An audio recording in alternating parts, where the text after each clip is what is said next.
Amy Thurman back again with 100 Days, 100 Emotions. We are on day 29. Today we're talking about despair. Remember, if you are catching this for the first time, there's a whole series of these. There are 28 others that you can catch by using the hashtag 100 Days, 100 Emotions. That's the number 100. And it's streaming live on Facebook, LinkedIn, and YouTube. And you can find all of those there. If you're interested in being a featured guest on any of these, you would like to talk about a specific emotion, I would love to have you. I would love to get you plugged in. So reach out to me either by leaving a comment or send me a message and we'll get you fixed up here. I have learned so much about so many things, so many people, just meeting people from across the globe, hearing all kinds of stories that are so amazing and are so informative. I'm just so excited to be doing this. So thank you all for watching. Thank you for being here. I'm so excited to introduce you to my guest today. This is Jp Marsh. He's joining us today to talk about despair. Thank you so much for being here, JP. Thank you for having me. I'm as excited as somebody can be when they're going to talk about despair. I'm sure. Yes, I know. That's what I was going to say, that some of these, I mean, several of these are really, really heavy. Like they're heavy. We consider them to be negative. Mhm. But at the same time, one of my whole purposes in doing this is to help us understand that they can be used for good, that we can learn from them, that they're there to teach us something. And so I think it's even more important with these heavy emotions that we do that as well. And so I'm eager to hear what you have to share with us today. Let me grab this text here real quick and Mhm. pop this up here, and we'll talk about what despair means, how it feels in the body, because most people understand what despair is, have felt it, but maybe don't understand that's what it is. So, despair can be intense and overwhelming, and it often includes a profound sense of hopelessness, powerlessness, and deep sadness, especially when we feel trapped and see no relief from the suffering. And to me, that's a very important part, where we just feel trapped, we see no relief, we see no light at the end of the tunnel, that makes it even worse and categorizes it as despair for me. That's the Mhm. part that makes it despair for me, is that I see no way out of this. So I would Right. love to hear what you have to share with us about your experience with despair. Well, it is. It's a hopeless. You could parallel it with depression or anxiety or Or grief. grief. Mhm. Yeah. I mean, but it tends to be like it says, the intense flare-ups. Um,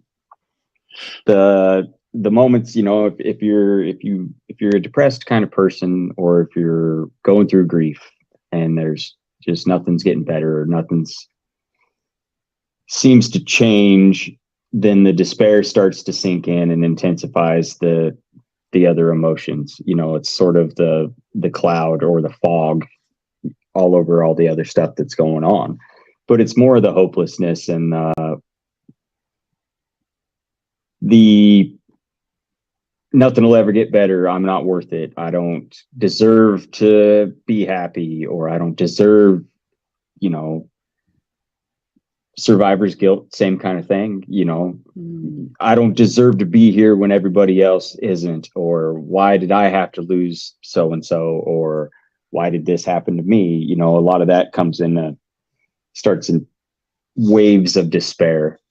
And Yeah. it can start at a younger age. Like for me, I was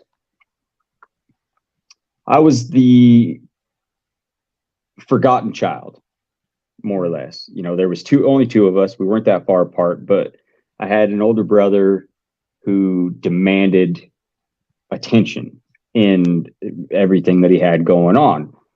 Mostly it was trouble that he had going on all through middle school, high school, that kind of stuff. But he demanded a certain amount of attention. And then I was just more or less kind of forgotten, Mm.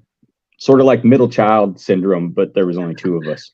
I was going to say I'm a middle child, so yes. And, and so kind of growing up in that kind of deal where,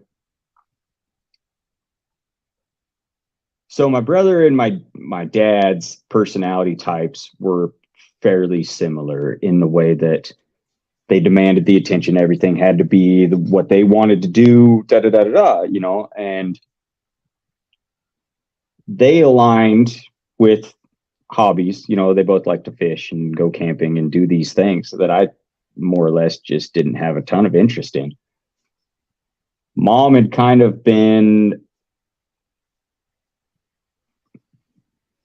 a little bit of emotional abuse, kind of with a narcissist, you know, as my dad was. So if it wasn't something that he was wanting to do or his idea or something like that, it was kind of manipulation to either get you to do what he wanted to do or make you feel stupid for wanting to do something else.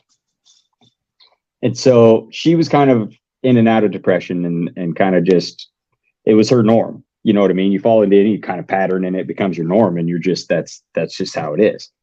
Right.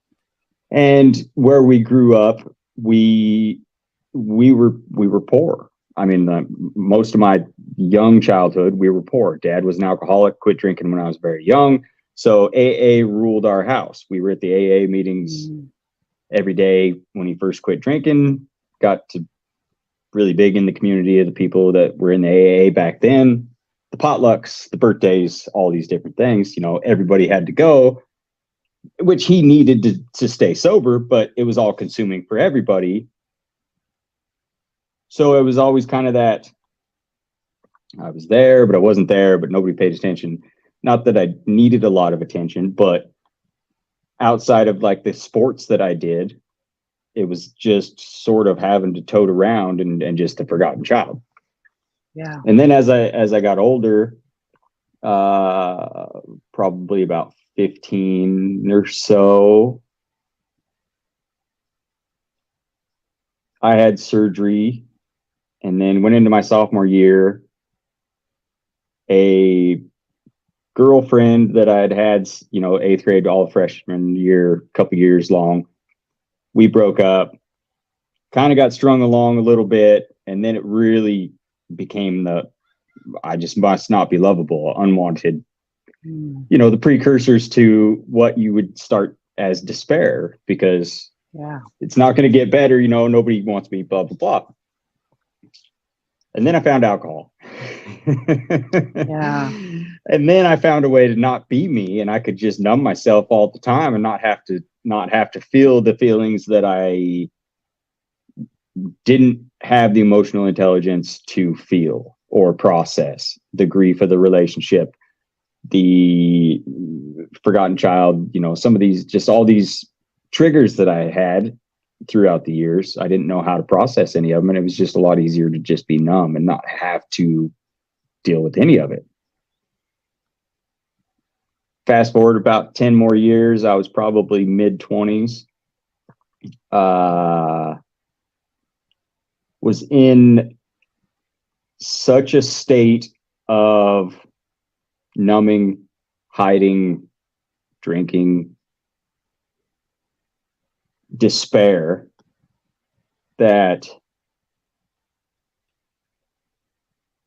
I don't remember exactly what was going on, but so I had to go in the ambulance at like 9:30 in the morning to the hospital, and the court put a hold on me for the fact that there was nowhere for me to go and detox from alcohol where I could be monitored without the court putting a hold on me to be able to go home. Because when they drew my blood, it was a 0.39 blood alcohol content at 9 o'clock in the morning, 9:30 in the morning. But I was walking, talking fine. Like, that was just the tolerance that I had built up. But even at that point, not, you know, it was so habitual and ingrained, my internal thinking and my internal dialogue and all of these triggers and all of these things, that I didn't know how to process, and I didn't know how to even perceive any kind of a better situation than the situation that I was in. And then it just became habit, and then more or less, maybe a little bit less drinking. It wasn't very long from the time I started drinking to where my drinking went from being fun to hiding and numbing myself. It wasn't the whole time. I look back at when I was drinking real hard, none of it was enjoyable. And then for early up till my early 30s, I still drank quite a bit, but it wasn't necessarily as numbing, that kind of stuff, in that groove, but still on the border of it, because I still hadn't done any work on myself. So I did what I would always revert back and hide in what I knew. Yeah. And then I think I was 32, maybe just turned 32. And my daughter was born. And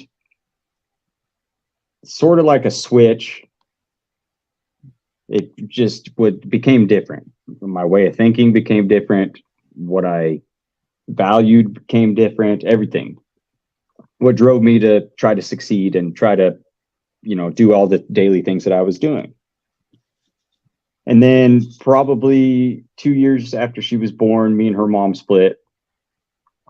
And like 3 weeks later, my dad died unexpectedly. Wow. And so I had just left my ex, my daughter's mom, was upstairs at my parents' house because I was starting over. And then my dad was training for the Boston Marathon and had a heart attack.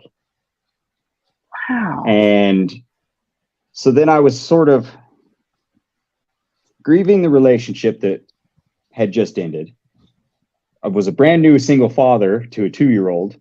I mean, from the get-go, we were okay about sharing her, but I hadn't been a single father yet, ever. Right. And then I'm in my parents' house having to deal with my grief and not being able to escape my mom's grief that her husband had just died. Everybody else could go home and live their lives, but I was there. You're stuck. Yeah. So then I'd gotten into a bit of a depression. I just didn't know where to go. I didn't know what to do. I couldn't really trust my mom's advice because she was grieving and trying to go through these things. And so I essentially, for a couple of years, just worked, hung out with my daughter, and didn't have a social life, and didn't do anything else. And then mom had gotten through a lot of her grief, and I had gotten through my grief, but it just had become a habit that was just my routine. During that course of time, I quit drinking, but not on purpose, but it just wasn't a priority anymore. And then she kind of gave me the nudge and pushed me out, to don't waste your life just sitting here doing this. So then that was when I sort of got into I listened to Audible a lot and started I listened to about 60 books a year wrapped around mental health, trauma, depression, early childhood development, psychology, and started actively doing things to change the wiring of my own brain to get out of a place of pain is normal and propel myself into I'm at peace. Like I like where I live. I like what I do. The people that I surround myself with, are all like-minded, not exactly like-minded, but nobody's got a bunch of drama. Everybody's pretty well situated. I mean, I'm 40 years old, so I'd acted like a 20-year-old till I was about 33. And everybody that was my age had lives outside of, acting like they were in their early 20s. Yeah.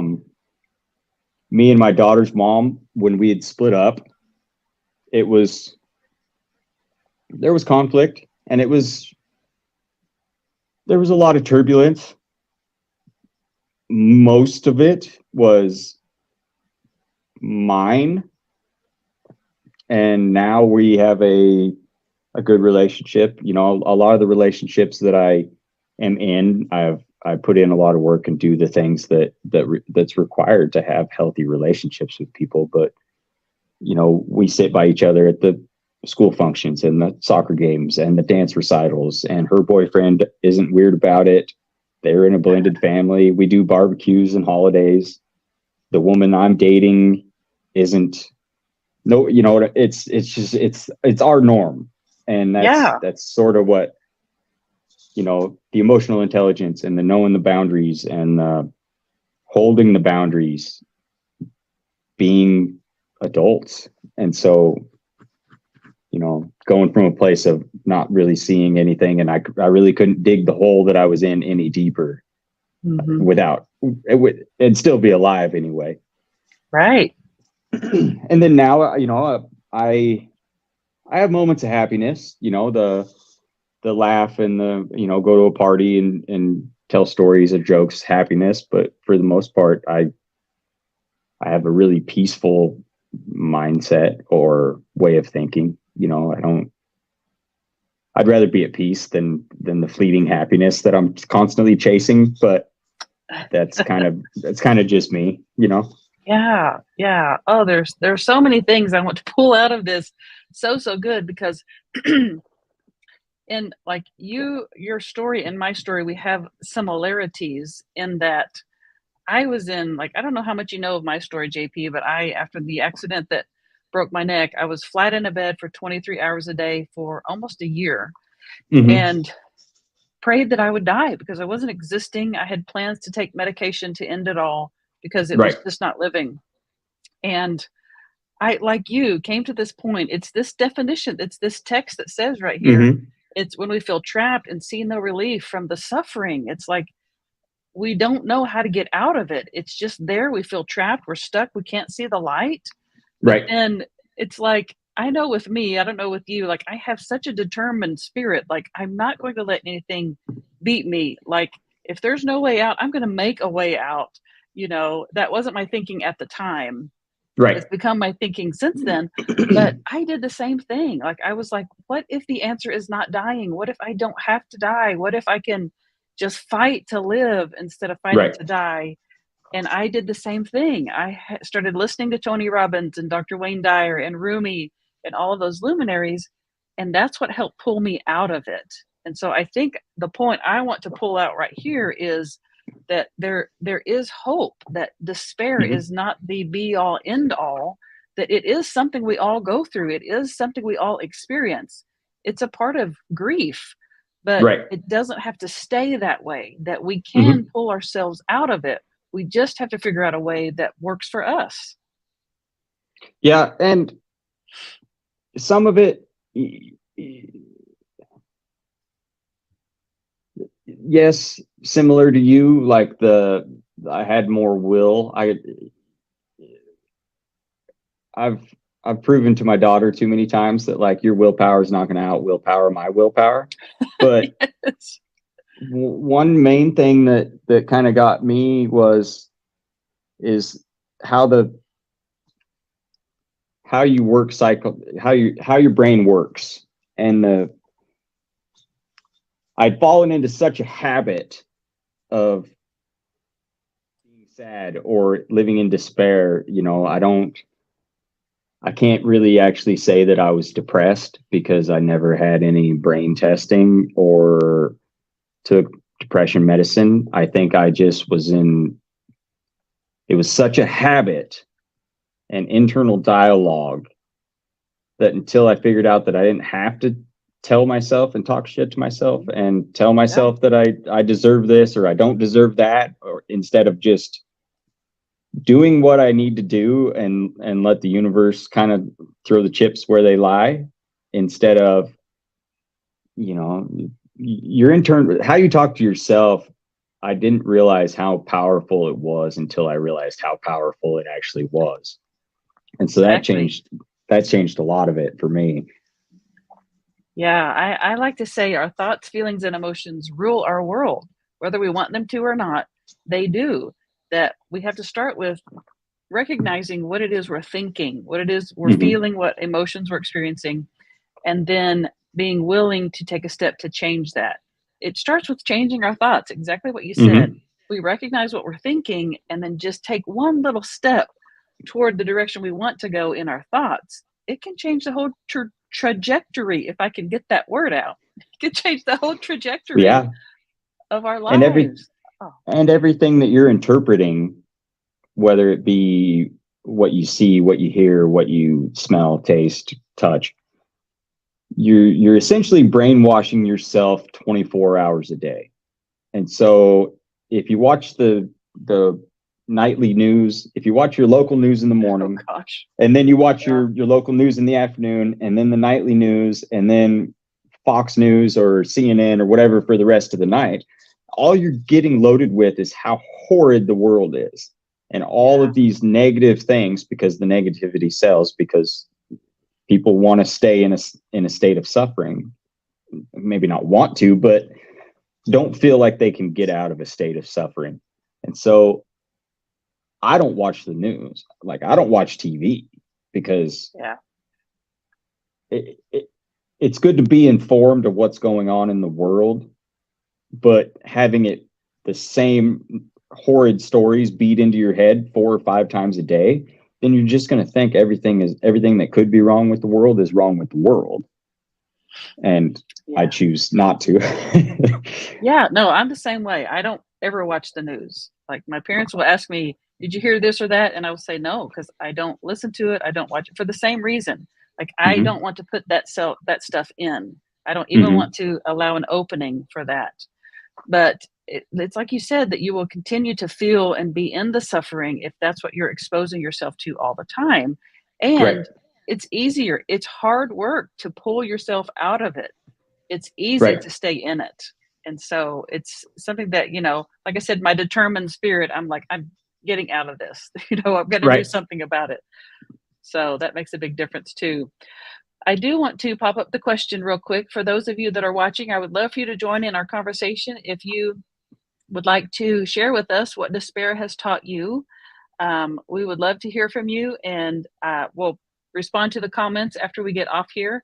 But despair can teach us a lot. JP and I have talked a little bit about what we have learned from it and how it has helped us in our lives. So I would love for you to join in that conversation. I asked JP before we got on here if he minded if I ask him a few questions, just real quick. Being a male, and we're talking Hmm. about emotions, um, there's, societal norms aren't don't allow or don't encourage males to share their emotions or to show their emotions or to tell people how they're feeling or to express any of that. And so I know with the work that you do, which we'll talk about here in a minute, that you have to do that you have to be acknowledging that and sharing that and be cognizant of that. And so I would just like, if you would mind, just to share how you deal with that as a male, in society. It's it's tricky. Um, Yeah. I am. It's.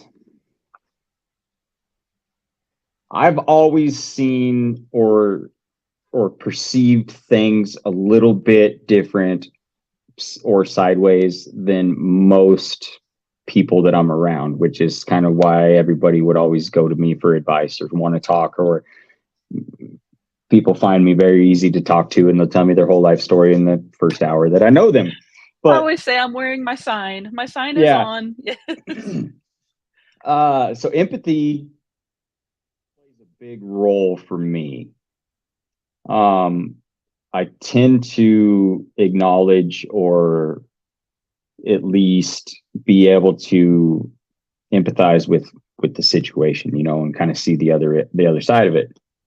Before I trusted my instincts or trusted my gut or really started honing my skills, or, you know, listening is a skill that Yes. isn't to be disregarded, because like confidence or anything else, if you don't work at it, then typically you're thinking and not listening to whatever somebody else is saying. But when you can empathize a little bit, it makes it a little bit easier. And then some things,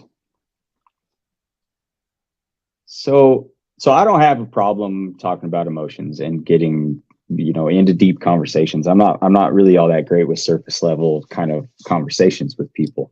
Yeah, me either. And and the woman that I'm dating, I have found at times that certain I'm very upfront and forward with my feelings and stuff like that, which tends to throw people off because I'm a man, and you know, I am also a carpenter. I roof. I work on my own pickup. I can weld.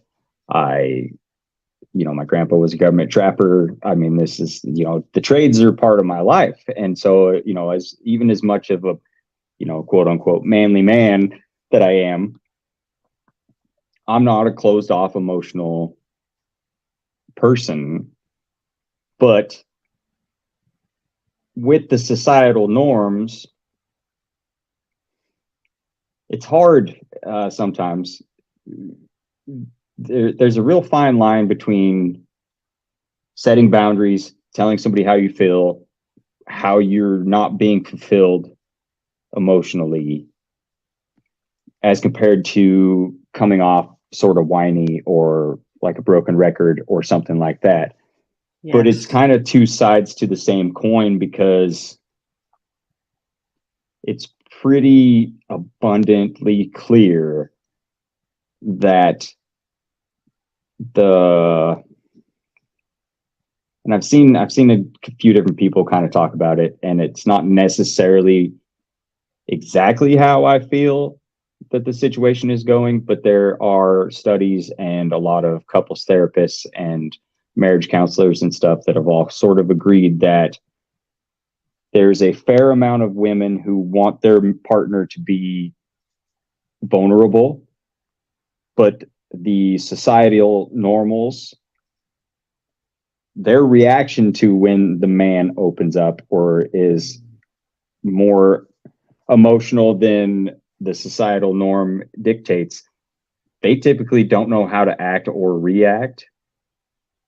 And it's not really a safe place or a welcoming place, because it catches them off guard. And then the man typically will really shut down, because then they're embarrassed. And that's a lot of the conflict. But you know, the woman I'm dating, you know, where I wasn't being fulfilled, or thought maybe, you know, the relationship wasn't progressing the way that I had hoped, you know, at that point, or, you know, felt like,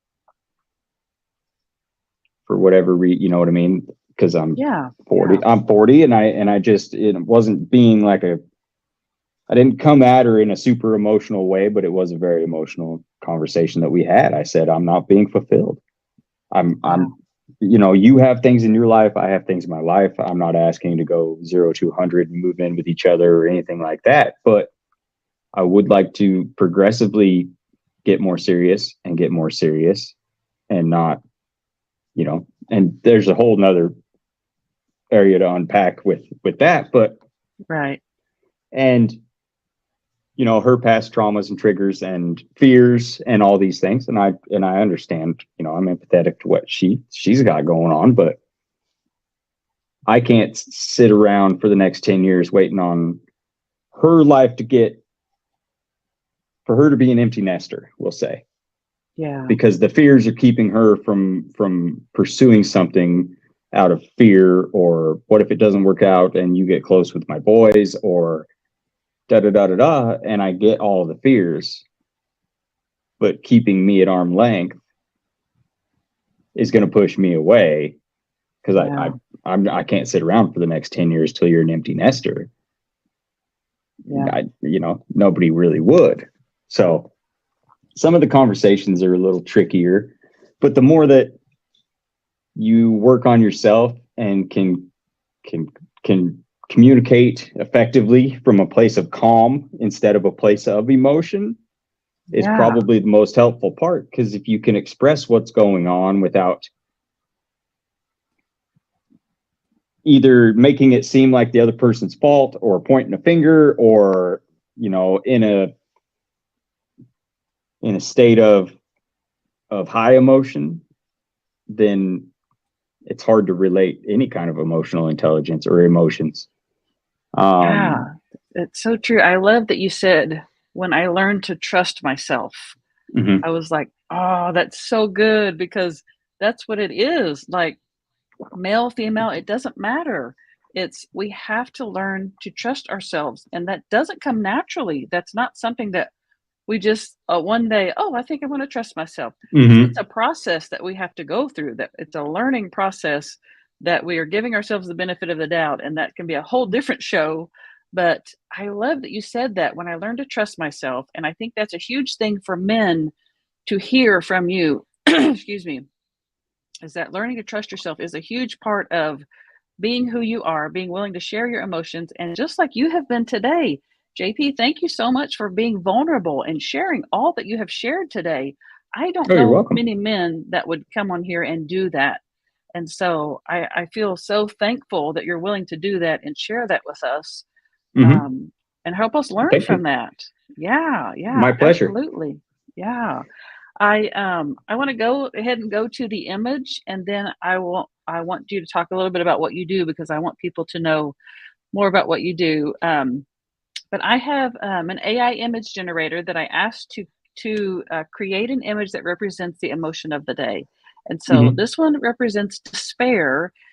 All of these are pretty spot on. It really blows my mind when I see these. But I will pop it up, and then I will full screen it so that we can talk about it for just a second and kind of see, like, oh my goodness, I'm looking at this thinking about despair. I'm just like, that person is almost like in a cocoon, like Mhm. it's protected. And it reminds me of what you said about when you were drinking, that you did it to numb yourself so that you couldn't feel anything outside. You Right. couldn't feel all the things that were happening. And I think that's a perfect explanation of what it's like, that we just cover ourselves and put this protective cocoon around ourselves. And we end up almost trapping ourselves in some Yeah. way. So that's the part that kind of jumps out at me. Do you see anything different in this that jumps out at you? Well, I mean, it's for me, it's spot on in the way that my personality was, and the way that I was sort of like an empath to the people around me.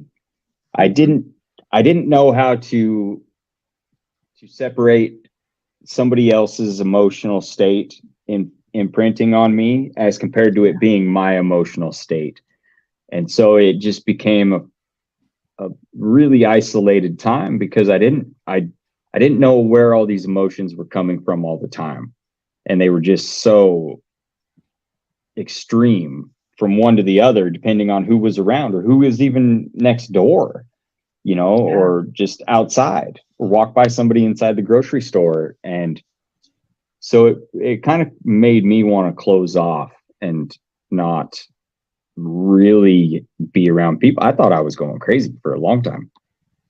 And so Yeah. the numbing, it tended to happen less as I drank more, and the numbing and the sort of be all alone. Um, for me, Yeah. I listened to a lot of Neil Gaiman's Sandman on Audible, and his sort of one of the characters is Despair, the Queen of Despair, Hmm. and her realm. She walks around, and there's all of these windows, he says, but they're the backside of the mirrors of people that are in despair. when they enter her realm. It depends on the mirror that they're in front of. And most of them are, you know, sitting in a jail cell, getting ready to end their life, or, you know, some let in light, some let in darkness, and her realm is gray and just has some mist, and that's it. Like, and yeah, That's such an it's a interesting hard place. concept. Yeah. Wow. Oh my goodness. Now my mind is just like, I need to listen to that. I need to get that and listen to it. It's so fascinating. Ah, okay. So before we get off here, I do want you to tell them what it is you do now, and I will pop this up so you can tell them how they can get a hold of you if they want to work with you. I am a co-parenting relationship coach. Um, like I had said, you know, I'm in a relationship with my daughter's mom, to where we do the soccer games and we do the football games or whatever, or dance recitals, school functions, school play. My daughter's 8 now. We talk. It's no big deal. Around her and her boyfriend, I took my daughter up and we were at the lake with them 2 weeks ago or something. Did a barbecue. It's just not a big deal. We also have a schedule, as far as we have our own schedule, but we don't have anything that's court ordered. So we do what works for us, for her. My daughter can come and go as she pleases. We live like 6 blocks apart, and it's just not a big deal. Don't get in arguments about who buys clothes, these clothes, those clothes. Are they coming back to my house or anything like that? And it's made life really easy. I mean, which this kind of a relationship should be more normal than the normal relationship between two people raising a child. Like, we both put Yes. her first, and we both understand that she's the most important factor. We both understand that we are linked to each other for the rest of our lives. And it Right. can either be a place of conflict or it can be collaboration. And so we choose collaboration. Oh, And that's so good. there's something to be said about being civil. You know what I mean? Like, there Yeah. are plenty of circumstances that keep co-parenting relationships from being able to be in a place like me and her are in. But Right. being, you know, there's something to be said for being civil. You know, you don't have it's a bonus to be able to sit with each other and do the barbecues, and it's not a big, you know, and have fun, and it's just not a big issue. But Yeah. not So fighting all you the time is something to be said for too. Right. So you have figured out how to make this work for you Mm-hmm. because it's in the best interest of your daughter. And so Right. you have taken that and now you help other people. You teach other Mm-hmm. people how to do that. Is that right? Yeah. Yes, males and females. There are, you know, there's a, you know, a couple handful of things that tend to throw the wrench into the sprocket, as they say, that cause a Mhm. lot of conflict, you know. And I was able to pretty early on identify the things that I was doing to create, you know, I was bad about getting triggered for no reason and instantly being defensive, which would Yeah. make her defensive, and then just nothing got accomplished. Yeah. You know, helping people set boundaries, giving a impartial view of what is probably really going on, and even being able to empathize with the other side to figure out Mhm. why they may have reacted or have actions in certain ways. Because more times than not, when two people split ways and there's children involved, she's got her camp that makes sure that she knows that nothing's her fault and everything she's doing is normal, and he also has his side of the friends and family that are saying the same thing, and nobody's Yeah. really telling them when they're being a baby and they need to leave their own pity party and grow up. And that's kind of where Yeah. I come in and just help to Yeah. Just identify an certain things. impartial, just impartial, seeing Mm-hmm. it from both sides for what it is and helping them to come together. That's so needed. Like, oh my goodness, because co-parenting is so prevalent now. Hmm. That I see your services would be so needed and so important. And so, if people want to get a hold of you, they can just go to Instagram Hmm. at Jp Marsh, and then but just send you a message on there. Yeah. Okay. All right. So yeah, anybody, if you're watching and you need help with co-parenting to make it more peaceful, make it more easy, I guess, more simple, then definitely go find JP on Instagram and reach out to him and see if he can help, because I know he's done a lot to transform his life and his relationship in this way. And so I know he'll be happy to help you. Hmm. So, okay. Well, I think that's it for tonight. Thank you so much again, JP, for being here. I Thank appreciate you you for taking the having me. time to, yeah, of course. I appreciate you taking the time to do this and to share this and to be vulnerable and just to talk about all the things. So, so good. So, I will be back tomorrow with another emotion. And again, if you would like to be a guest, please reach out to me. I would love to get you plugged in. Follow the hashtag 100 days, 100 emotions, the number 100, and I will see you guys tomorrow. Bye.